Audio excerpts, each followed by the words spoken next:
My name is Ripin Malhi, and I'm at the University of Illinois in Urbana-Champaign. And I've been there for about 10 years now, and I'm a molecular anthropologist. So I mostly focus on working and partnering with Native American populations to use genetics to better understand their evolutionary history.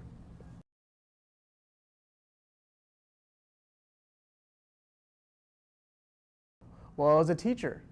So I was doing my undergrad at UC Davis, and I took Introduction to Biological Anthropology, and I had a professor named Dr. Henry McHenry, and he is a unique paleoanthropologist. So he's a Buddhist winemaking paleoanthropologist.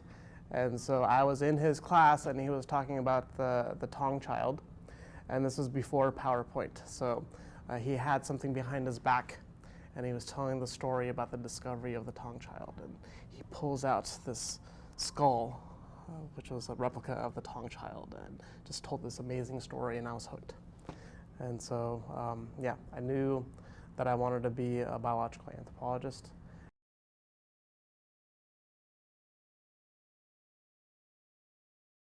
I'd say these days, two things. One is that I think just doing paleogenomics or ancient DNA analysis, we're learning some amazing things about genetic patterns that we wouldn't have suspected. And so that's interesting, that's fun, but where I think I have my most enjoyment these days is by going to the field and interacting with my community First Nation partners and just talking to community members about what their interests are and how we can use genetics to help them.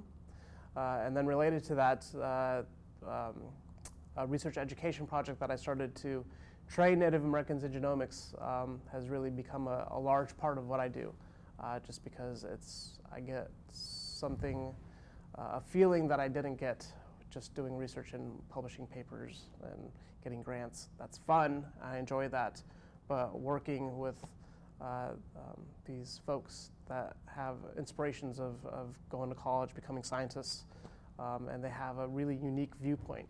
I find that really fun and rewarding.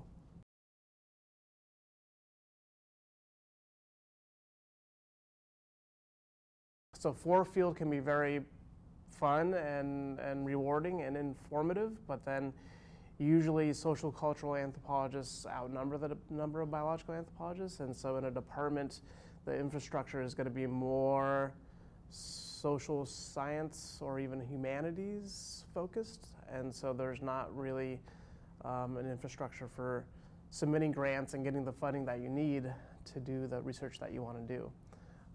And the focus is more on teaching, and then, well, it's good that the focus is on teaching, but we have to do a lot of research, and doing genetics is just expensive, and so you have to have an infrastructure to get grants.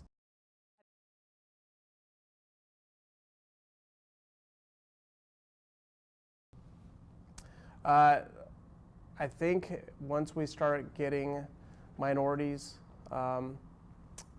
into more leadership positions, that'll just happen organically.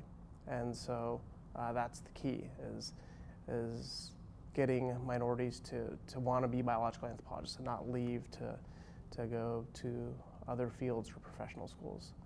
And so it seems like there are people who have a passion for biological anthropology but may leave the field for, because they feel isolated or they fall on hard times. But if we can keep them interested and know that they're supported, I think once they get into the leadership positions, that'll attract more minorities and end up being inclusive in that way.